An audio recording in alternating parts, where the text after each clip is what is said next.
I stand before the smoldering fire, the flames consuming to corpses, the smell of burning flesh overwhelming my senses.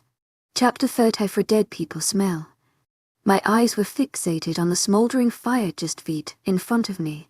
I flinched every so often when it would make a loud crack as if it were my own skin being melted away by the flames. The smell of burning flesh prevented me from smelling anything else. To most people, the smell alone would have been enough to make a person nauseated. I couldn't stop thinking about how this could be my fate if Adrian Rach gets his hands on me. That's what sent my stomach into total knots. I'm sure the thought of me burning in hell just wouldn't be enough for him. Come on. To my agent extraordinaire, knows.丨heartfelt thanks for your unfailing patience, enthusiasm. It's not good to breathe all this in for too long, one of Matteo's pack members said, patting me on the shoulder. His name was Jared. Matteo put him in charge of burning the bodies of the 2 wolves that attacked us. Jack's mate, who we still had yet to put a name to, was being held in holding cell. If it were up to Matteo and I, she too would be in that burning pile of bodies. Jack made it very clear that we would have to throw him into that pile. As well, if that were to happen, to my agent extraordinaire, knows.丨heartfelt thanks for your unfailing patience, enthusiasm. To my agent extraordinaire, knows.丨heartfelt thanks for your unfailing patience, enthusiasm. She has now become our new pet. Matteo was supposed to be the one to assist Jared with the cremation, but I told him that I was more than capable of doing so. He had more important things to deal with than babysitting dead people. Besides, Jared was a pretty cool guy. He talked a lot about his kids. It's nice to know some fathers care about their children. What if the flames spread? Already knowing how difficult it is to put out a spreading fire. This was certainly not my first rodeo. They won't. Come on. He patted my shoulder lightly before turning around, making his way toward the pack house. Allowing my gaze to reside on the 2 corpses for a moment longer before following Jared. What now? Jogging to catch up to him, he shrugged his shoulders carelessly. Lunch. The fingers on my right hand drummed on the table while my left hand swirled the bright red liquid inside of my glass. My attention was focused on a sporadic arrangement of letters all slammed together in a square on a newspaper that I had found. Mine now. To my agent extraordinaire, knows.丨heartfelt thanks for your unfailing patience, enthusiasm. To my agent extraordinaire, knows.丨heartfelt thanks for your unfailing patience, enthusiasm. I chanted to myself repeatedly as I searched through the letters for what felt like the 100th time in the past half hour. I wasn't great at word searches, but that didn't stop me from trying. Where the hell is elbow? I growled lowly in irritation. Your elbow is that pointy thing in the middle of your arm. Genius. A voice chided, causing my fingers to cease their movements. I raised my head from my puzzle and glared at the tall blonde at the entrance of the kitchen. I'm doing a puzzle, I noted, taking a quick drink of my fruit punch. Without a word, Daniela walked over to me, leaned over the table, and within seconds pointed to a row of letters. To my agent extraordinaire, knows.丨heartfelt thanks for your unfailing patience, enthusiasm.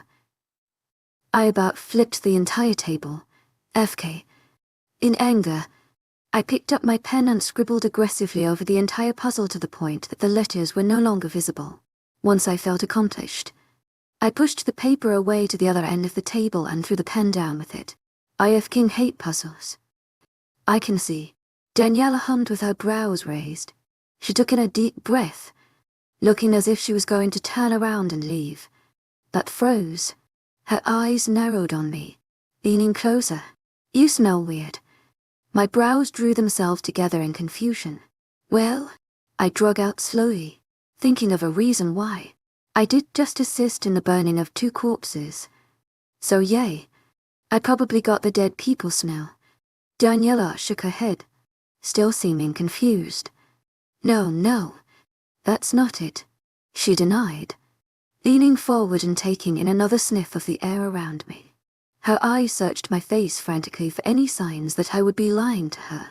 After a moment, her eyes grew wide. "You guys had sex?" she accused. "Oh yeah, I guess that would change my scent a bit, huh?" I pondered, bringing my forearm up to my nose and taking a whiff. I didn't notice a difference. Maybe Donnie is finally losing it. A bit. To my agent extraordinaire, wildest, heartfelt thanks for your unfading patience, enthusiasm. "Kaye, his scent is all over you," she pointed out. I looked down at my shirt and tugged on it. "Well, this is his shirt," I noted, as if trying to come up with a better explanation. Daniela just rolled her eyes at me. "Whatever. I'm just glad you guys finally did it. I thought you were going to leave him a virgin forever." She laughed and sauntered carelessly over to the fridge, shuffling around the contents inside of it. I, on the other hand, sat completely still in total shock and confusion. "Wait, virgin," I repeated. Her head popped out from behind the refrigerator door and made eye contact with me. "Oh, yeah," she replied, popping a piece of cube cheese into her mouth. "You didn't know that?" I remained silent as I thought about how last night went. Sure, Matteo was hesitant a few times, but I just chalked it up to him being nervous that he was hurting me or thinking I was going to regret what we had started. It never actually occurred to me that Matteo was hesitant because he hadn't done it before. Daniela's wild laughter is what broke me from my thoughts. "Oh my God, you thought he had sex before you?" "Well, yeah," I mumbled, looking down at my hands sitting on the table. "I just assumed that my mate would have slept around. It only seems fair that the fates would give me a mate that slept around maybe even just half as much as I did. To think that Matteo hadn't slept with anyone before me made me feel sick to my stomach. Guilt was eating me from the inside out. "Are you kidding me? He would never let anyone that close to him." Dolly laughed as she popped another cube of cheese into her mouth. "A firm handshake is the closest Matteo's ever been to being intimate." I gulped harshly. I felt terrible. My heart ached at the thought of him waiting to do anything until he met me while I was literally moments away from yet another one-night stand when we first met. I had never regretted acting so carelessly more in my life. "You don't think he's upset with me, do you?" I asked nervously. "Well, did he say anything about it this morning?" "No, he was totally fine this morning. To my agent extraordinaire, wildest, heartfelt thanks for your unfailing patience, enthusiasm." He was very happy this morning. If it wasn't for both of us having things to do, I'm not sure either of us would have been able to keep our hands off of one another. Unfortunately, Matteo takes his position so seriously that he can't spend an extra hour or two with me until he's done what he needs to for the day. But that doesn't mean it isn't bothering him. "I think you worry too much. It's just sex. Kaye." She shrugged, popping another cube into her mouth. "It's not like you meant anything by it." I suppose she had a point. I never did mean anything by it. It was just fun. With Matteo, it was different. It wasn't just fun, it was careful and loving. "Yeah, I guess. Where's Jack?" Trying to change the uncomfortable subject. The more I thought about it, the more my guilt was eating me alive. "Same place he has been," she answered, boredom evident in her tone. Leaning back into my chair with crossed arms. Doesn't he realize that she's never making it out of that cell alive? I asked the question out loud so Daniela was able to hear, but it was more of a question to myself. There wasn't another way that Matteo would ever allow her on our territory. Right. She crossed into our territory to kill me or kidnap me or whatever the hell Adrian has in mind. Matteo is never going to just let her go. He would let Jack go rogue before he ever lived freely in our territory. Daniela stayed quiet and pondered what I had said for a moment. I didn't really understand what there was to think about. It was the truth, well. I hoped it was. Yes, Daniela finally spoke, making me release a breath that I didn't realize I was holding. But I don't think Matteo has the right to make that decision. I wanted to scoff at her. In all the time that I conversed with Daniela or even been in close enough proximity to hear her, She never said anything that made me think she was such an idiot. Of course it was Matteo's decision. He's the alpha. What do you mean? Squinting my eyes quizzically at her. Didn't you attack someone from Vindictus territory and get yourself locked up? She asked, making my teeth collide with one another. Well, yeah. But then you met Matteo. And now you're different. Everything is different. Donnie noted, making me bite down even harder. It was to the point that I was waiting for my teeth to combust. That's a different story. Making Daniela's eyes roll. Not really. If anything, your situation was worse than hers. She accused. She's doing her alpha's dirty work. You are doing your own. So what? You want me to tell Matteo that he has to let her go? I was used to Daniela always trying to cut me down from all angles, but I couldn't tell what her goal was this time, using what I had done in the past to try to make my attacker seem innocent. I couldn't even begin to understand what her issue was today now. I'm just saying that I think if anyone is going to make a decision about what is done with her, that it should be you. By this point, I was just lost. Was she trying to get me in trouble? Get me killed? Could she possibly be trying to be nice? What if I want to keep her locked up? Genuinely seeking her opinion, I watched her movements intently, looking for any signs that she was trying to make a joke. She just peered back at me with the same amount of sincerity. Her answer was simple. Then, that's your prerogative, but I couldn't have been more unaccepting of it. There was no way that Donnie was being serious. And if you're looking for me to tell you what's right and what's wrong, I can't, because, quite frankly, this entire situation is wrong. I could see the frustration evidently displayed in Daniela's facial features. She was a flood building up behind weak gates, just barely managing to be held back. Something was on her mind, and it was begging to get out. You killed Vindictus Beta and their Luna. They have every right to be hunting you down. We are your pack. To my agent extraordinaire, Madeleine Nobel, heartfelt thanks for your unfading patience, enthusiasm. To my agent extraordinaire, Madeleine Nobel, heartfelt thanks for your unfading patience, enthusiasm. We're going to stand behind you, no matter the situation. But just because we stand behind you doesn't mean we believe we're fighting for the right cause. Moving my gaze down to the floor, I knew I wasn't in the right. I knew I was fighting for a lost cause. But it wasn't fair. I didn't want to fight for the Kaye that murdered their Beta and Luna. If I could turn her over to Vindictus custody, I would. But I can't. Now, all I could do was fight for the person I think I wanted to be. So, what do you want me to do? Moving my gaze back up to Daniela's, she thought for a moment, leaving me in complete silence. Do right by this pack as we're doing for you. Daniela really struck a chord in me. Do right by this pack as we're doing for you. What does that even mean? That could mean anything. That could mean, fight until you get yourself killed, or turn yourself in before you hurt anyone else. Honestly, with Daniela, there were plenty of options.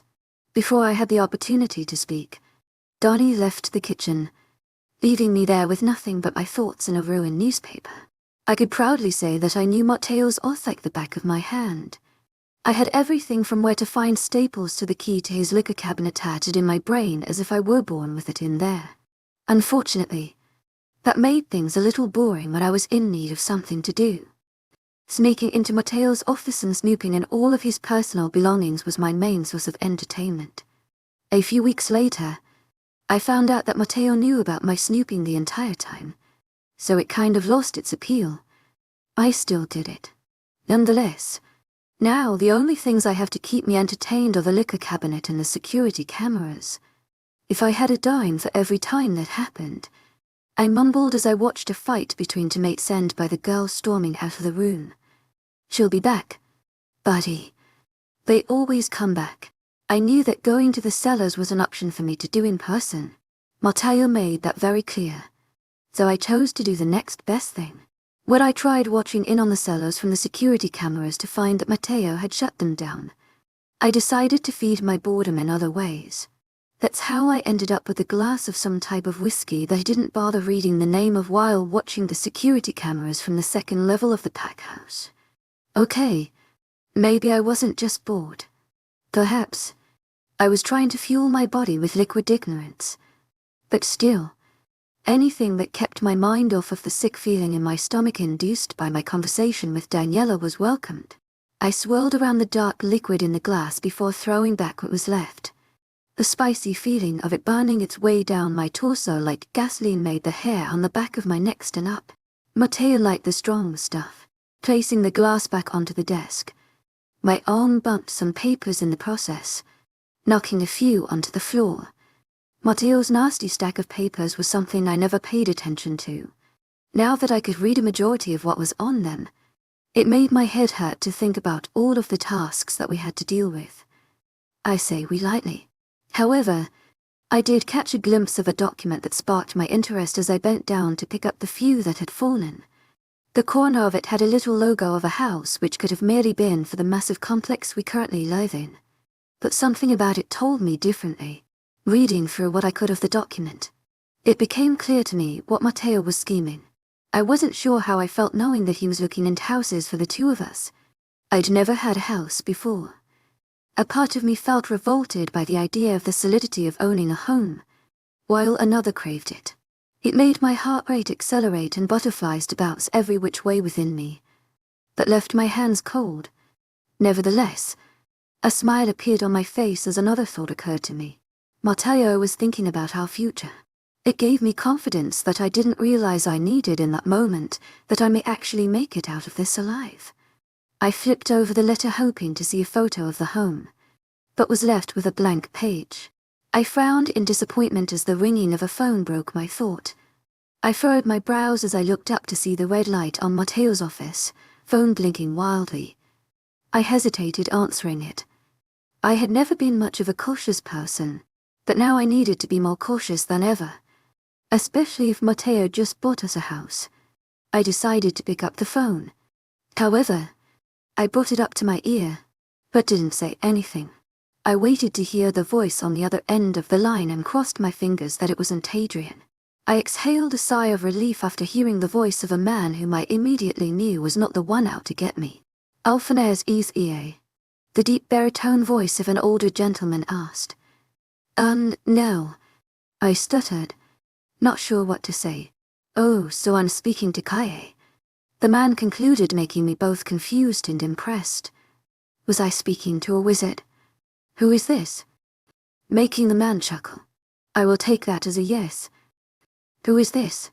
I repeated, this time with impatience flooding my tone. Alpha Ajax Con. If my stomach wasn't already in knots by this point, it sure was now. I was currently speaking with the man who could play a vital role at how all of this pans out if he ever agrees to an alliance. Because AP10 is the largest neutral pack in either of the Americas and many of the countries east of us. If Ajax were to align himself with Edis, who knows what sort of chain reaction that would trigger. Other packs who choose to stay peaceful could also take inspiration from AP10 and side with us. Unfortunately, it could also work in the reverse. Hello, Jack said, making me realize I'd been stuck in my own thoughts for who knows how long. Please tell me that you're calling about an alliance. I begged. I obviously wasn't the best at serious affairs such as these, but at least it was out there now. Not at all. I'm calling to tell Alphanez EE that his patrols in the south have been cutting close to our borders. I won't tolerate any overlap.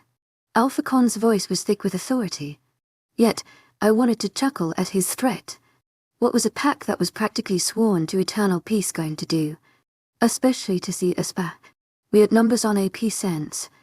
That was for sure. I'm sorry. To my agent extraordinaire, Madeleine Noble. Heartfelt thanks for your unfailing patience, enthusiasm. Things are kind of crazy over here. I swiftly apologized, trying to make amends. It wasn't working. Your current issues of war are not of my concern. The close comings of your pack to my gnaw. However, to my agent extraordinaire, Madeleine Noble, heartfelt thanks for your unfailing patience, enthusiasm. when they're coming into unclaimed territory so often. I rolled my eyes. It really wasn't as big of a deal as he was making it seem. Matteo often has guards on the border do a sweep about my law to beyond it in unclaimed territory just to be aware of anything that may be coming close. They were still a good distance away from EP10's borders. We're doing our best. Your best is not good enough. He interrupted me. In times like these, no pack is exactly safe, but I would like to keep mine as close to it as possible. Okay, but I'm family. That should mean something. I bartered. I was trying to play music with broken strings at this point. This was all news that Matteo already tried to wager. It does, but unfortunately family only goes so deep when you barely know someone. Had you been born here, it would be a different story. I clenched my teeth together in anger at what I knew he was trying to get at. Had you been born a pack wolf instead of a rogue, it would be a different story. That's not fair. I whined like a child. If I wasn't sitting in a chair, I would have stomped my foot and pouted. All I could do was slam my hand down on the keyboard of the computer, which managed to change the screen to another area of the house. Please, tell Alphen Ayres easy of the border issue. I would hate to have to call again. By this point, I was panicking. It was obvious that Ajax Khan did not find me as his mate had in the past. In defeat, I melted back into Matteo's chair. Out of the corner of my eye, I saw movement on the computer screen. I was looking into the cell where my father was being kept. That's when it hit me like a brick. Goodbye. Kai, wait. I interrupted him. What if I offer you something that no one else could? The other end of the line was silent for a moment before Ajax finally spoke up. What would that be? My mouth felt dry, and every vein in my body felt as if they were laced with ice, cold salt water. For the third time today, I was about to engage in a conversation I never thought I'd have to, nor did I ever want to. My dad, I will give you custody of my father to do with as you wish if you just help us. The words felt like vomit coming out of my mouth, disgusting and repulsive. I had never once dreamt about using my father as a pawn, but here I was offering up the man that stole away the daughter of an alpha. You have him.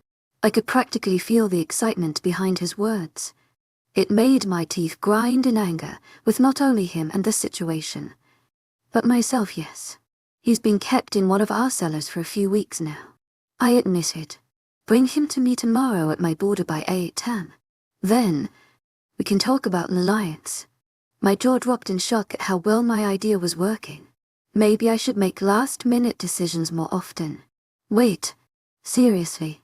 Goodbye. Alphen Ayres easy. Ajax concluded before hanging up the phone and leaving me there. Clueless, I looked back up to the screen to see my reflection overlapping the live footage of my father pacing his cell. For a moment, my heart felt like it was breaking for the man who raised me, but I quickly pushed my feelings aside. I knew I needed to make Matteo aware of what was happening. To my agent extraordinaire, Madeleine Noble, heartfelt thanks for your unfailing patience, enthusiasm. Because we were on such limited time, the cellars were located about a mile away from the pack house. It was designed that way to allow pack members to prepare themselves if anyone were to escape custody. It is a smart system that few alphas think to use. It only took me about 10 minutes to reach it by running in a dead sprint. My adrenaline was raging through my system, making my legs feel like they have kept moving for days without feeling any effect. Immediately upon arrival, two guards tried telling me that I wasn't allowed to enter the cells, knowing that my mate would never publicly diminish me in any way. I explained as nicely as possible, which wasn't very nice at all, that as an alpha, I had the ability to remove them from not only their position but also this pack. I was granted access pretty quickly. I thanked the universe for giving me a mate who believed my voice was just as powerful as his own. I didn't know the exact layout of the cells, so I had to rely on the sound of voices. Thankfully, the bond between Matteo and I was stronger than ever, so I was able to easily pick up not only his voice but his intoxicating scent. If I weren't on a mission, I'd probably try to persuade him into spending some much-wanted time with me in the bedroom. I heard him before I saw him, and from the sound of it, he wasn't the happiest. You're only down here because I'm allowing you to be. Don't take that for granted, Matteo growled. There's no reason to treat her like she's an animal. Jack argued back. I could only assume that they were arguing about Jack's mate. Wait, Matteo said abruptly. I could faintly hear him taking a large breath before sighing in angry defeat. Kae's coming, but with news. I shouted as I sprinted the rest of the way to him. He and Jack were in a room 2 halls down from where I'd heard them speaking. I should have known Matteo wouldn't be all too excited to see me, but I didn't expect him to be glaring at me with his arms folded over his chest. I told you that you weren't to come down here until we figured out what we're doing with that girl. Matteo's voice was calm as if he were reprimanding a child, but the way his jaw clenched gave way to how angry he truly was. I had a feeling it wasn't entirely because of me by the way Jack stood on the other side of the room looking annoyed. That girl has a name, Jack snapped. A name that we don't effing know. I could tell that Jack and Matteo weren't anywhere close to being done throwing underhanded jabs at one another. Jack, I think you should go, I suggested. His eye contact instantly connected with mine. The fire in them flared up at my suggestion. I cut him off before he had the chance to finish his statement. I wasn't trying to dehumanize him by any means. There were just more important things that needed to be discussed. I couldn't really accomplish that if he was creating a tense environment. Jack, leave. The hurt in Jack's face sent a painful jab straight to my chest. Is that an order? Another painful jab. The betrayal lingering in his words made my throat feel a little tighter. I know what he meant. An alpha's order is irritable. No, I said, doing my best to keep my voice even. We held each other's gazes for a moment more before Jack dropped his gaze to the floor and stormed past me. Out of the room. Is infuriating, do you have to be like that? Crossing my arms over my chest. You shouldn't even be down here, Matteo countered, making me remember the reason I came here in the first place. We're going to EP10's border in the morning, I stated before pausing for a fraction of a second. I knew what I wanted to say, but my mouth didn't want to say it. With my dad. What the hell are you talking about? He was totally confused, and I didn't blame him. EP10's called, and we made a deal. An alliance for my father, I explained. It wasn't a secret to Matteo that EP10's had an eternal grudge against my father for whisking away such an important member of their pack without warning. Are you sure you're okay with that? I wasn't sure what answer Matteo was trying to pull out of me. Did he expect me to say yes? Then he couldn't be further from the truth. Truly, I felt like I was doing something that my father himself would do, which made it all hurt more. But could my dad really blame me? He's the one who raised me to make these kinds of decisions. We all have to make sacrifices, I said with a shrug, trying to make it seem like it didn't have much effect on me. But I could tell by the look on Matteo's face that he knew his decision was eating me up inside. Chapter 35 Manipulative Prick. I think I'm getting used to riding around in cars. Or maybe the medication is just really doing its job. Either way, I only throw up every 20 minutes now instead of 5. I would say I'm certainly improving in some way. Can we stop the car for a second? Feeling the bile begin to build up in my chest. With a sigh, Matteo pulled the car off to the side of the road. I leaned forward and drew in deep breaths to try to make the sick feeling go away. His hand rubbed my back soothingly as I rocked back and forth. The hair on my arms stood up as electricity danced across my skin from such a simple gesture. The things this man did to me. EW, my dad gagged from the back seat. I watched out of the corner of my eye as Matteo sharply turned around to give my father a warning glare. This is how most of our ride has gone. We drive a little. I feel nauseous. Matteo tries to make me feel better. My dad gags from the back seat. Matteo snaps at him. And then repeat. We stay like this for a couple minutes with me hunched over my knees while Matteo's palm dances over my back. We'd come to realize that aside from the medicine, this also does quite the trick. Matteo isn't the biggest fan of me sucking down to pills every time I feel my stomach start to churn, which I'm assuming is because of his mother. So we've agreed to turn to an alternative method instead. I would be lying if I said that I didn't enjoy this method a lot more. I think I'm okay, I sighed as I pick up my head. I catch my reflection in the rear view, which causes me to grimace internally. My cheeks were flushed, and my hair was sticking to the sides of my face from the never-ending cold sweat. "Are you sure?" Matteo asked softly, his dark eyes peering intensely into mine. I know he doesn't like seeing me like this, especially when he knows a large part of it is induced by what is to come. The thought of what we were on our way to do made my stomach do a flip, but I ignored it.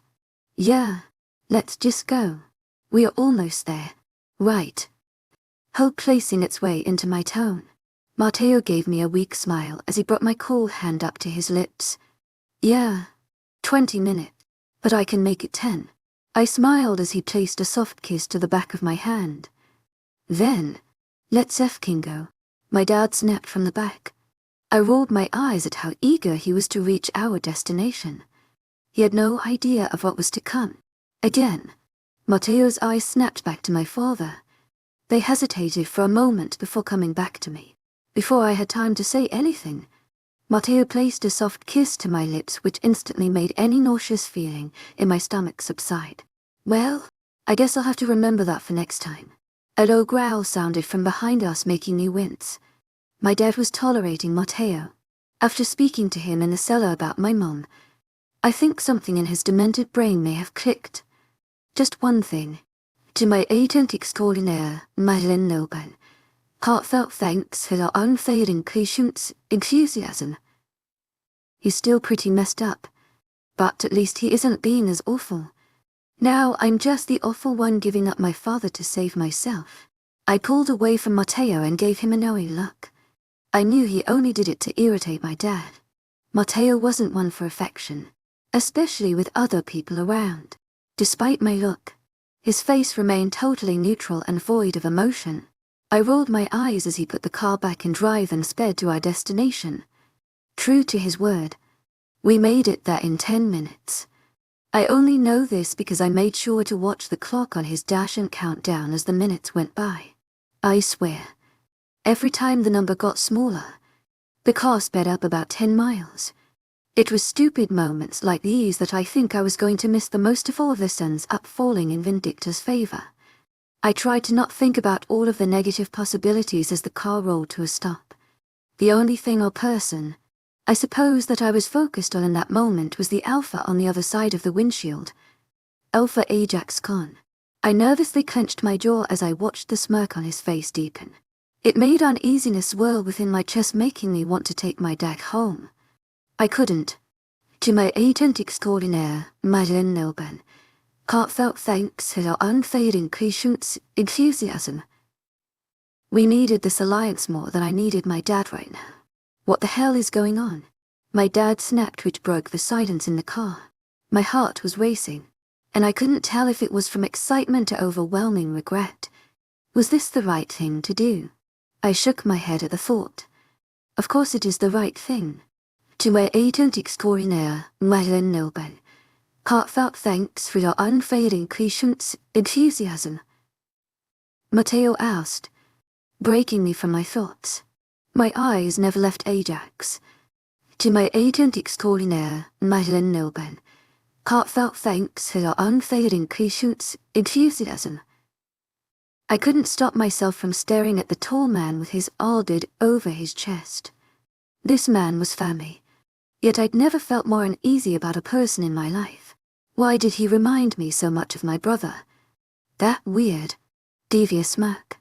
It must run in the family. I hummed. Ready for what? Ignoring my father's question, we each got out of the car. Neither of us were worried about my dad finding his way out. He was handcuffed and weakened to the point the shift would hardly be possible. Besides, it would just be uncomfortable to shift in a car. Matteo and I met at the front of the car. Just as he took my hand in his, I heard the lock on the door fall into place. Maybe Matteo didn't trust those handcuffs as much as I did. The two of us walked up to Ajax hand in hand. I noticed Ajax's eyes shift down to our hands before looking between the two of us. I felt like I was being judged, and I hated it. I couldn't begin to understand why, but it felt like everything I was doing in that moment was completely wrong. I turned around to look at my dad. Once more, anger was written all over his face, but there was something else there. To confusion. I don't blame him. By this point, a few other men had joined Ajax for safety reasons. I assume. No alpha can ever be too safe. Especially now. Alpha is easy, eh? Ajax acknowledged Matteo. The two shook hands before Ajax's attention moved to me. His smile widened. Hello, Kaye. I wanted to correct him and make him refer to me as a Luna in that moment. For some ungodly reason, I wanted to be taken seriously as an alpha. But I couldn't find the right words. It still burnt my tongue to even think of. On the other hand, I'm pretty sure if he would have referred to me in any other way, I would have gagged. I wanted to punch myself in the face. Am I stupid? Must be. Matteo must have sensed my unease because he gave my hand a light squeeze. It calmed me for a moment before he and Ajax started to speak. I'm going to assume he's the one in the car. Ajax commented, gesturing to my dad who was now completely focused on our conversation.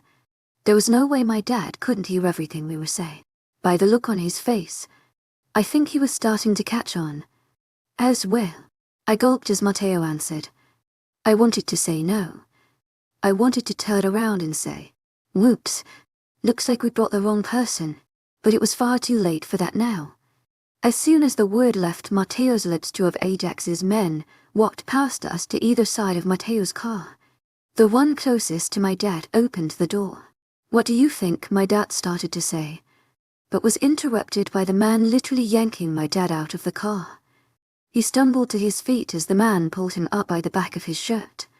I took a step forward out of instinct to help him, but Matteo's tight grip on my hand kept me planted beside him.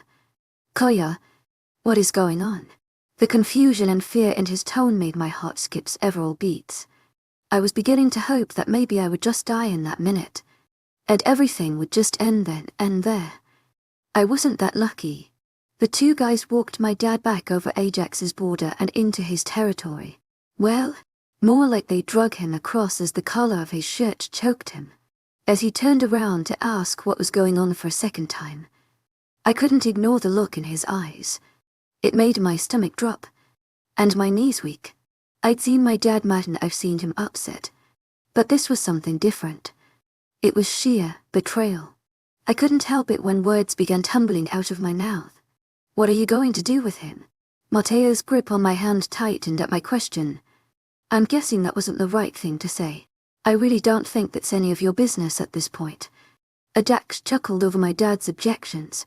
I narrowed my eyes at him and scrunched my nose in distaste. He's my dad. It is my business. I snapped. Kaye. Matteo warned lowly. I should have probably listened. But I wasn't focused on Matteo in that moment, and you just gave him to me. Ajax chuckled. Funny how that works. Are you going to kill him? There was a heaviness on my chest as the word kill left my lips. All those times that I'd threatened to end my dad's life. I never actually thought it would happen. I never thought anyone other than my dad would kill my dad. It just didn't make sense to me. Again, Kaye, what I do with him is no longer any of your concern. Koya, let it go. Matteo hissed between clenched teeth. I ground my teeth together and pushed back all the questions I wanted to ask. I wanted to say, is my dad going to be alive if I come back to visit in 24 hours? Am I ever going to be able to see him? Don't you care how my mother would feel? But I didn't let it slip this time. I could feel Matteo's anger bubbling, and I didn't want to deal with it. You promised my mate an alliance for her father. Matteo spoke seriously. To any average person, he would seem to be calm and serious, but I knew him better. He spoke too quickly. The front of his brows were angled downward, and his hand held mine just a bit tighter. Matteo was on edge, and I couldn't quite pinpoint why. Ajax's head tilted slightly as if he were a confused child. The left corner of his mouth curved upward, and his brows drew together. It was in that moment that my heart sank. Oh? He shook his head. I said we could talk about one. Then, let's talk about it. Matteo replied swiftly. I could tell by the look in Ajax's eyes of what was to come. For someone who disassociates himself from my family so much, he sure does act a lot like us. To my agent extraordinaire, wildest, heartfelt thanks for your unfailing patience, enthusiasm. I'm a manipulator. We just did. And I don't think it's in our best interest. It was nice to see the both of you. Again. His sick smile made my teeth grind together with such power that I could practically feel my teeth retreat back into my gums. I lurched forward as he turned on his heel to leave. I broke the grasp that Mateo had on my hand, but his arms wrapping themselves around my waist forced me to a stop. You're a liar. I snarled against Mateo's firm hold. Ajax turned around and gave me a quick glance before chuckling. You're new to this. Kaye. You'll learn. With that, he walked away from the two of us. Get the hell off of me. I screamed as I ripped myself away from Mateo. Our eyes connected and my finger raised to point at his face. You did this. You knew this would happen. Didn't you? You just wanted to get rid of him. I knew Ajax's pack members that were supposed to stand guard until we left were all watching. It was hard not to stare at some small girl shouting at one of the most feared alphas to have ever lived. Mateo's hand grasped my wrist, pulling my hand down between us. The darkness in his eyes grew deeper the longer I stared into them. Listen to yourself. Do you think I would actually do that to you? Making my snarled lip turn to a frown. If I wanted him gone, I would have done it myself. My jaw clenched tightly, and the only sound between us that could be heard was my heavy breathing. Koya, you know I would never do something to intentionally hurt you. I knew that. I did. I just couldn't stop thinking about how off Mateo was being. How nervous he was acting during the whole exchange. How quickly his demeanor changed. It didn't make sense to me. Why would he do that? My voice cracked as I said it. It made me wince thinking that everyone had just heard my heart break through my voice. My own family just lied to me and took my dad probably just to kill him. I wish he would have just taken me instead. Mateo was much more responsive than any of the 5 men standing along AP10's border.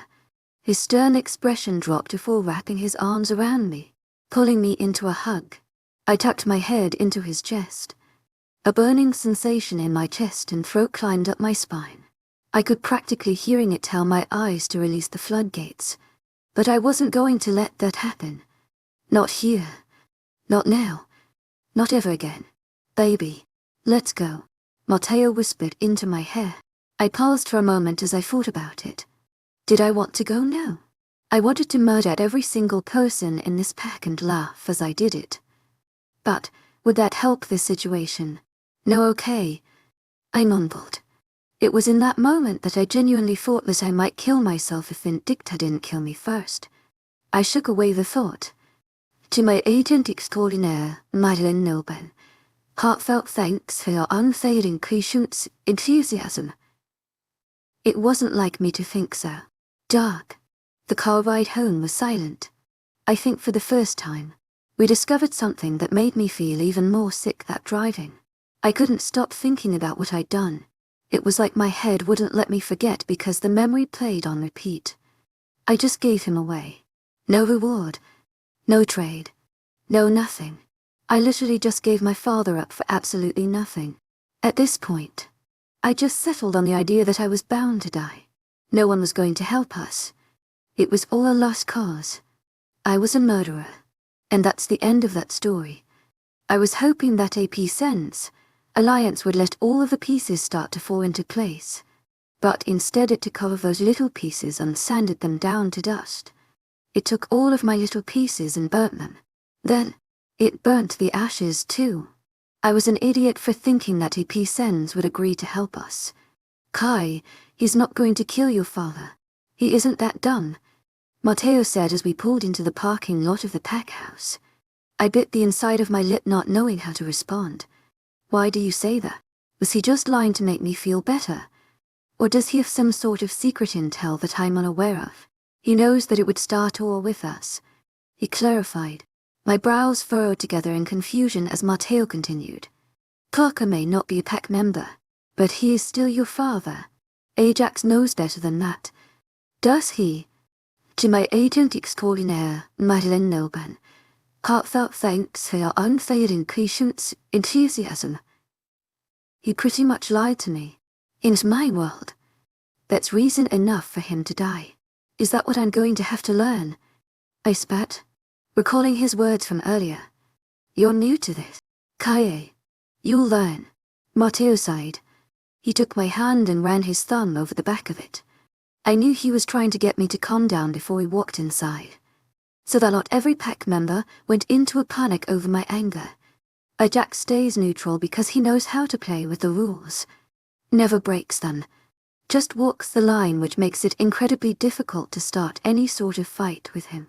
My lip raises into a snarl as I thought about his devious little smile. He knew what he was doing from the moment we got there, so I'm going to have to learn that he's a manipulative prick. I barked, earning me yet another sigh. Yes, and he's good at it. Hence, why I don't get involved with him. We both remained silent for a moment. I had so much I wanted to say. I could feel it on my tongue, but I didn't know what it was. I couldn't put any of it into words. So, you don't think he'll kill my dad? I wanted a genuine answer, and I was hoping that by the vulnerability in my voice that Matteo would understand that. There isn't a doubt in my mind. He wouldn't risk it. Chapter 36. Just a shower. I was so tired. Mentally and physically. I felt drained to the point that I wasn't even that hungry. Every single thing felt like so much of a chore that I slept a good portion of the day. The first day after the whole ordeal with EP10, Matteo didn't say anything. He just let me sleep for 19 hours. I woke up feeling more tired than I did when I first fell asleep. The second day, Matteo tried to get me to eat lunch. I rolled away from him and went back to bed. But I did eat dinner with him later. It was mostly because he brought it up to our room and practically force-fed me. Yesterday, Matteo made me wake up before noon. He didn't really say much. Just ran me a bath and let me lay in there for a while. I knew that what he was doing was right. I didn't want to stay in bed all day. I didn't want to not eat. But not a single cell in my body made that possible. It was a feeling I hadn't felt in years. Matteo shook me lightly, making me groan. Look at me. I sighed in annoyance but decided to just listen to him. If I'd learned anything from the past few days, it was that Matteo really didn't like to take no for an answer. He pretty much always found a way to wake me up or get me eating. My eyes slowly opened to see Matteo fully dressed and crouched in front of me beside the bed. Despite the weather still being cold, he only had on a pair of dark wash denim jeans and a long, sleeved black shirt. I wasn't complaining. To my agent extraordinaire, knows.丨heartfelt thanks for your unfailing patience, enthusiasm. The shirt fit his chest and shoulders nicely, which was always a bonus for me. Come with me today, he said softly. His face was so close to mine that I could feel his minty breath fell over my skin. It caused goosebumps to rise on my arms, but they weren't detectable from being under the blanket. I didn't respond. I just shook my head. It wasn't a question. I need you today. I'm not sure why, but hearing him say that he needed me made warmth swell within me. If I wasn't so tired, I probably would have smiled. I need to shower. I mumbled. The corners of Matteo's lips turned upwards into a small smile. Again, warmth swelled in my chest, making my toes curl.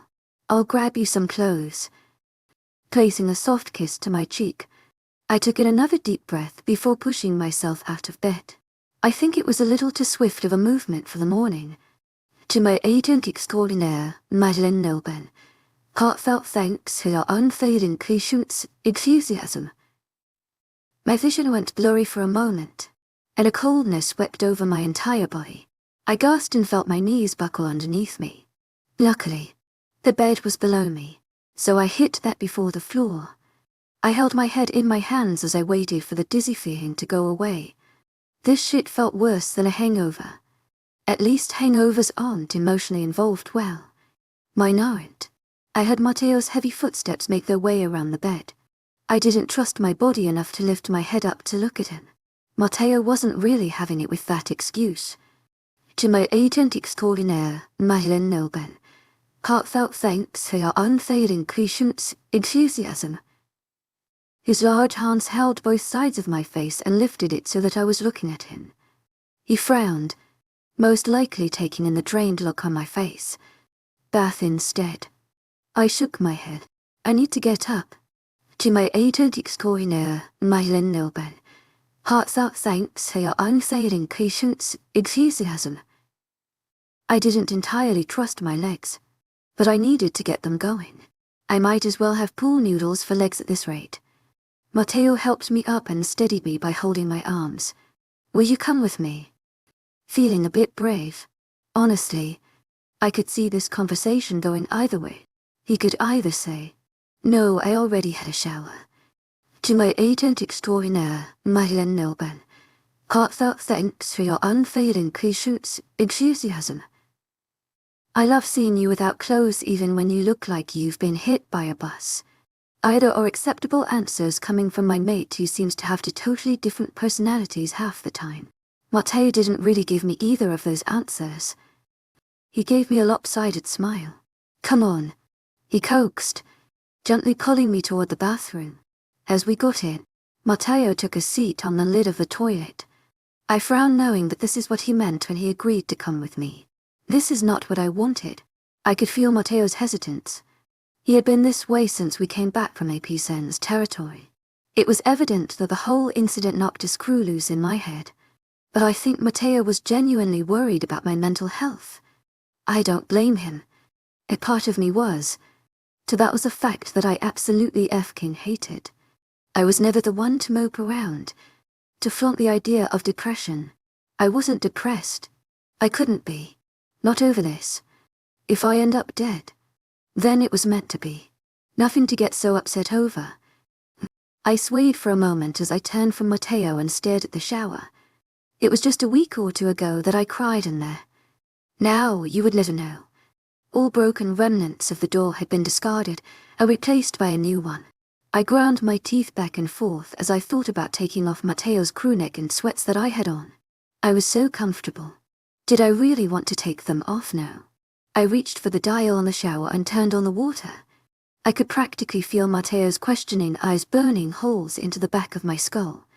My right foot stepped into the shower, absorbing the streams of water as they came down. But the left didn't have enough time. Matteo had already pulled me back. What are you doing? He asked in disbelief. I shrugged and leaned back into his chest. Getting in the shower. With your clothes on. Wasn't it obvious by my wet part leg that was clearly my intention? Yes. You need to take them off. He chided as if I was a child. Do it for me. Well, that certainly caught his attention. He leaned away slightly, allowing me to turn around and actually face each other. The look on his face confused me. He looked torn. A few months ago he'd be tearing these clothes off of me, but now he just seems unsure. Do I really look that bad? Wow, okay, I muttered, pulling myself away from him. Recovering quickly, he pulled me back. Kaya, it's not like that, he explained as I tried to look everywhere but at him. It's just clear that you're not okay. You almost passed out in there. I frowned knowing he was right to a certain degree, but not entirely. It's just a shower. Matteo, I said quietly as I looked down at the floor. A few seconds passed before I heard his tired sigh. I kind of assumed he was just going to leave, but it took me by surprise when he started to lift the crew neck over my head instead. The complete loss of fabric on my torso made my skin immediately pimple from the cold air. His warm hands hooked into the band of the sweatpants that I was wearing and pulled them down, leaving me there in just my underwear. We both looked at each other. I think he was waiting for me to take them off, but I gave him an impatient look instead. Getting my hint, he slowly took them off as well. I'd be lying if I said it wasn't my favorite part. Go ahead. Nodding his head toward the shower. I narrowed my eyes in response. With an eye roll, he stripped off his shirt, revealing his perfectly sculpted torso. Just a shower. Kaye, I'll follow you in. Nodding his head toward the shower again. His hands moved down to the buckle of his jeans, and I couldn't help but want to do it for him. I didn't trust myself. To my agent extraordinaire, Madeleine Noban, heartfelt thanks for your unfailing patience, enthusiasm. I'd probably get down on my knees to fast and practically pass out. Again. Then, I'd definitely be taking a shower alone. Slow movements were essential this morning. I guess. The contact of hot water on my cold skin made me jump for a moment before I began to adjust to the temperature. With my eyes shut, I sighed in contempt as the water ran over me. It wasn't long before I felt Matteo's presence behind me. He never actually came up to me. To my agent extraordinaire, Madeleine Nobel, heartfelt thanks for your unfailing patience, enthusiasm. Even when I was just trying to have a sweet moment between the two of us, he was still being so cautious. Matteo, come here. I chuckled lightly, wiping the water from my eyes. Damn, why couldn't this shower be smaller? You said just a shower. He reminded me. Yes, I scoffed, turning my head to look back at him. Kaye, I'm dizzy, I continued, hoping he'd get the hint that I wanted him to actually hold me and not just stare. It didn't work out very well. You're impassible. Reaching over me to get my shampoo, I pouted while he put the coconut, scented soap in my hair. I was on the verge of resisting when his fingers began massaging it in. Damn, what is sex? This was something different. Knowing he was close enough to me, I took a step back and leaned into his chest as he continued to lather the soap in my hair. I love you. I'm not sure why I said it. Maybe it was out of appreciation, lust, actual love. Whatever it was, I felt it at that moment. To my agent extraordinaire, Madeleine Nobel, heartfelt thanks for your unfailing patience, enthusiasm. The words flew out, and I really didn't feel ashamed of it. To my agent extraordinaire, Madeleine Nobel, heartfelt thanks for your unfailing patience, enthusiasm. It was indeed a first. I love you. Too, he replied without hesitation. I grinned excitedly. I felt like a kid again. For a moment, it made my heart bubble to hear those words and know someone actually meant it without having to earn it. Our shower went on without anything actually happening. I knew Matteo would have already gotten a shower that morning, so he just took his time washing me instead. I think it was the calm, quality time we both needed. Our lives as of late had been so consumed by the overhanging threat of vindicta that we didn't really have time to worry about anything else. Can you hand me my brush? I asked as I towel-dried my hair. Within seconds, Matteo was in front of me with a purple brush in his hand. I snatched the brush and worked it through the knots in my hair. Hair is kind of weird if you really think about it. What is hair? I questioned, as Matteo slipped his long sleeve back over his wonderfully toned torso. Damn. Like dead cells or something. Oh, I replied as I thought about it. My hair is dead cells. They're just dead cells hanging there. My nose scrunched up in disgusty W. I'm going to go grab you something to eat. I'll be back, he stated seriously, giving me a nod and walking out our bedroom door. Okay. No need to be so formal. It's not like you didn't just fondle my tits 10 minutes ago, I muttered to myself, as I wrapped the fluffy, light blue robe tighter around myself. By the time Matteo got back, I had changed into my outfit for the day, jeans and a crew neck. Another one of Matteo's. This time, it was an old high school one he got when he played hockey. I had a toothbrush hanging out of my mouth when he bathed into the bathroom with a water bottle in one hand and a glass of what seemed to be orange juice in the other. I quickly spit the foam from the paste into the sink, wiped my mouth, and turned around to give him a raised brow. Something to eat, I joked. He rolled his eyes and shoved the water toward me. Breakfast is downstairs. A pack member was kind enough to offer. I could tell by the tone in his voice and the look in his eyes that the pack member didn't just offer. The idea of food was incredibly inviting to me. Nonetheless, ignoring the water bottle and snatching the juice instead, I took a quick gulp and forced a smile. Let's effing go. To my agent extraordinaire, Madeleine Nobel, heartfelt thanks for your unfailing patience, enthusiasm. I internalized the wince caused by my heart practically smashing itself against my ribcage. She really was not happy. Breakfast was fast. The atmosphere made me restless. So I ate quickly. I think everyone in the pack house was on high alert. Especially so since the failed alliance. I found that word tends to spread faster and the pack than Luna locking herself in her room probably wasn't helping the situation. To my agent extraordinaire, Madeleine Nilben. Heartfelt thanks for your unfailing patience, enthusiasm. People were starting to get the hint that this was not going to end well for someone. And right now, it wasn't looking to be in our favor. After asking me 7 times if I was still hungry, Matteo took my plate away. To be honest, I kind of was, but I didn't want to stay in that room any longer. It was making me do that bouncy thing with my leg that my dad always hated. We left breakfast and went to Matteo's car. I argued it for a minute, but he assured me that it was only a few minutes of a drive. I crossed my fingers and prayed that my stomach could hold it down for that long, especially after eating. I must have been in someone's good books because we made it to see Edis, prison compound without any vomit. What are we doing here? He obviously knew what I meant. What am I doing here if I'm not allowed? Jack hasn't left. He won't listen to me because he just sees me as the alpha who is keeping his mate locked up. I could hear the hint of pain in his voice, but the frown etched into his face is what really gave away his sadness. Despite their constant arguing and lack of compassion for one another, it was obvious that the two were best friends. Brothers even. That makes sense. I concurred, not really knowing what else to say. How would I feel if I were in Jack's shoes? Probably a lot angrier. To my agent extraordinaire, Madeleine Nilben. Heartfelt thanks for your unfailing patience, enthusiasm. I couldn't deny the fact that Donnie's words from a week ago kept trickling in. She's doing her alpha's dirty work. You are doing your own.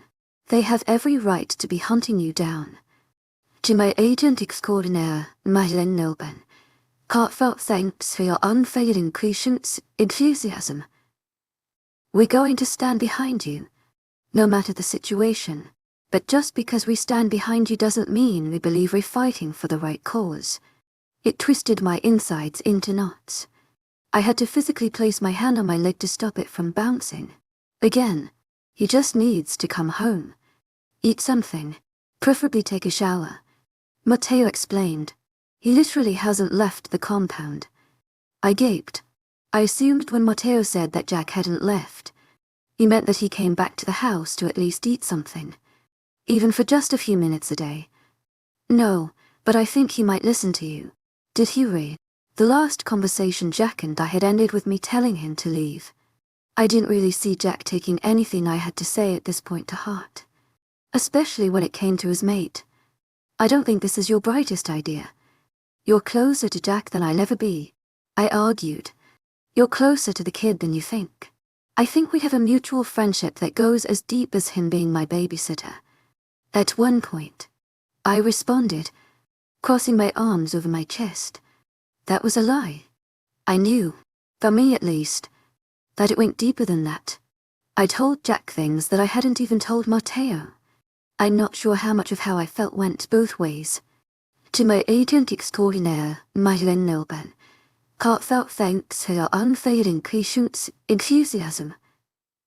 Besides, I'm sure I'm the last person he wants to see. His mate is in there, because of me. My voice turned to a mumble the closer I got to the end of the sentence. It wasn't difficult to admit, but it was a hard one to accept. I looked down at my lap, biting my lip. If I was a crier, I probably would have teared up. I focused on the threads of my jeans. Kai, Matteo said seriously. I felt like a kid who was about to get a lecture. Why was he so serious today? I didn't like it. I hummed softly. I was hoping that maybe Matteo would just take the hint that my guilt was eating me alive for what I was putting Jack through. But it turns out he didn't. Look at me, he demanded. His tone stern, yet pleading. I guess that was a little better, a little. Why, asked. My guilt coming off as annoyance. Look at me, he repeated. This time, his voice was louder, but the words came out slower. Deciding I was going to have to look at him at some point, I raised my gaze from my lap. I was expecting to meet an angry set of blue eyes. but I was surprisingly greeted by a small frown and comforting pair of dark blues. It isn't your fault that she's in there. She got caught in C. Edis. And now, she'll pay for it. Jack knows that. It was supposed to be reassuring, but it didn't work. The only thing it did was make it a little harder for me to swallow. But it wasn't her fault. I wanted to argue. She didn't just come over here because she wanted to. She was doing it because it was her duty. She didn't need to believe in what she was doing. She just had to do it. It was because I spilled blood when there wasn't a reason to. Now innocent people are expected to even the score. I suppose that was one of the nasty parts of being in a pack that I never entirely understood, having to fight other people's battles. It's unfortunate. I responded, lips pressed into a thin line. Yeah, but that's how it works. She knew the risk she was taking. He was still talking about the girl. I, on the other hand, had been talking about the boy with dirty blonde hair that didn't deserve any of this. Our conversation was cut short when someone came up to Matteo's car. I was actually thankful for it. It enticed the both of us to exit the car. The someone was a woman with her dark brown hair pulled back into a ponytail, clad in a black jacket, dark jeans, and boots with tread that looked like it was created to scale mountains. I assumed she was a guard on duty. She briefed Matteo on the situation with the girl, which was a relatively simple conversation. She wasn't talking. There didn't seem to be a chance. And, with her being Jack's mate, they couldn't really go any further with their methods of making her. The conversation started to take a turn, and I knew it was bound to be minutes before I began to zone out. Where is Jack? I chimed in quickly, breaking their conversation. The beta is on level C, block D, she responded. Her voice didn't waver a bit, but her eyes switched between myself and the tree behind me several times. It was hardly noticeable, but I caught it, nonetheless. Okay. I nodded, stepping away from them. I expected Matteo to stop me as I approached the guard outside the door, but he didn't. I was let inside the compound without an issue. Once inside, to my agent extraordinaire, Madeleine Nilben, heartfelt thanks for your unfailing patience, enthusiasm. I was never one to look at the levels or blocks. I sort of just walked around aimlessly until I stumbled across whatever it was that I was searching for. I suppose today wasn't the day for that sort of thing. I think it may have taken me longer to locate the sea level of the building than it would if I just began to wander. It was definitely colder than the level I had first entered in. Wet drops of something from somewhere rolled down the walls here, and they're making me feel like I was in a cave. I was just here days ago. Why did it suddenly seem so much different? So much darker? Because what if it was you down here? I shook the thought out of my head and walked a little faster.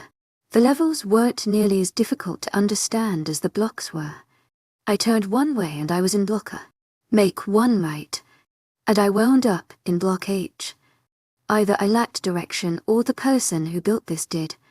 After about 10 minutes, I stumbled across the fluorescent red letters that read, Cell Block D. With a sigh of relief, I sped up my pace down the endless hall of cold steel bars. It wouldn't help your case any, so what's it matter? A woman's voice carried through the halls.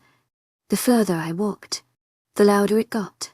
I don't think it needs to help the F-King case. I just want to know your name. Another voice. And this time, I knew who it belonged to. Jack. This caused my feet to slow down. Should I go back? Was he going to tell me to leave this time? No, he couldn't do that. Even if he wanted to. His instincts would never let him. I stopped walking just before the hall ended at a corner.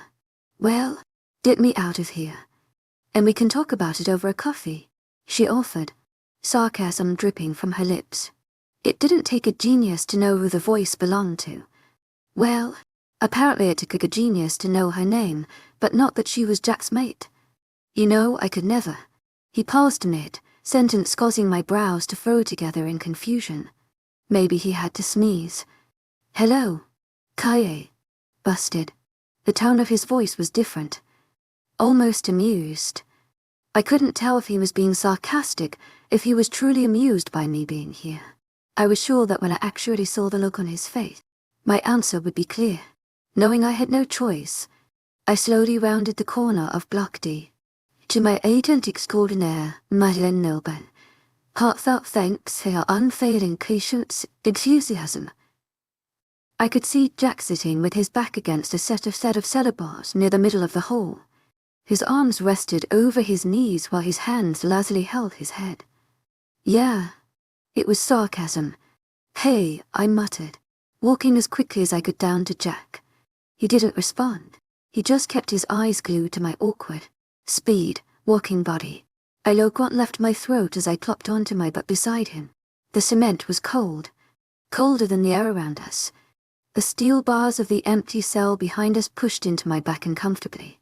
I shifted slightly, trying to find some sort of comfort, but realized quickly that that was not an option. Sighing, I focused on something other than the bars pressing into my back like cold iron. My gaze fixed on the woman in front of me. Well, maybe girl would be more fitting. The first thing I noticed was her shape. I was so used to seeing Daniela and every other female in this place, all of their builds being feminine, but athletic. Height was for sure another trait that carried throughout the pack. To my agent extraordinaire, Madeleine Nilben, heartfelt thanks for your unfailing patience, enthusiasm. Looking up to see a girl that barely passed 5 feet at probably the same weight as me at 5'5" was a bit of a surprise. She wasn't exactly tubby, but she wasn't the thin Amazonian figure that I was used to. Aside from her physical build, she had dark red hair, beaming brown. Either she really needed a shower, or she was a fan of hair dye. Probably both. Dirt smeared over her cheeks, making it look like she had a mass of grey freckles. Jack must have convinced Matteo to give her some new clothes because they weren't nearly as dirty as her skin. I found myself looking into her dark eyes for just a moment before returning my gaze back to Jack. I could still feel her eyes on me. To my agent extraordinaire, Madeleine Nilben, heartfelt thanks for your unfailing patience, enthusiasm. What have you been up to? I asked awkwardly. Jack gave me a sideways look in response. To my agent extraordinaire, Madeleine Nilben, heartfelt thanks for your unfailing patience, enthusiasm. He asked in disbelief that I even had the audacity to ask such a stupid question. It was pretty apparent by the weird smell coming off of him that he hadn't taken a good shower in a minute. You smell, I noted. I swear I heard the girl laugh. But when I gave her a side, she was as emotional as she had been moments ago. Jack shook his head, ignoring my insult. I was really hoping for a comeback. Girls don't really like that. I was hoping that I would hit a button, but, again, I got ignored. I looked past Jack, down toward the end of Block D, despite the place being lit up like a Christmas tree from all the fancy LED light fixtures. Somehow, it all seemed so dark. I dropped my hands to my sides, allowing my palms to kiss the cold concrete floors.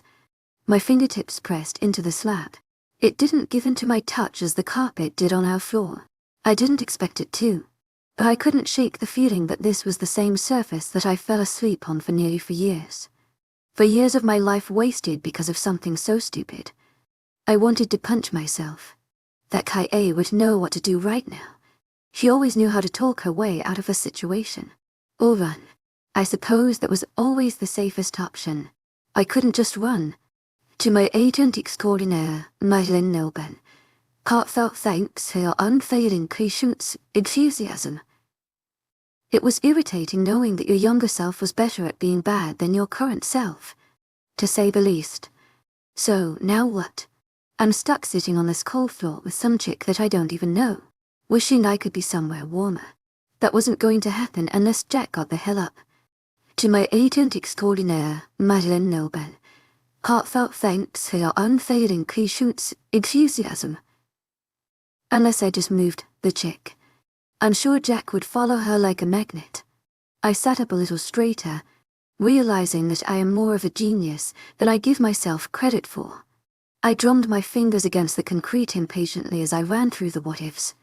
I suppose the whole thing could go a few ways, but hopefully, I knew Jack well enough. I hate it down here.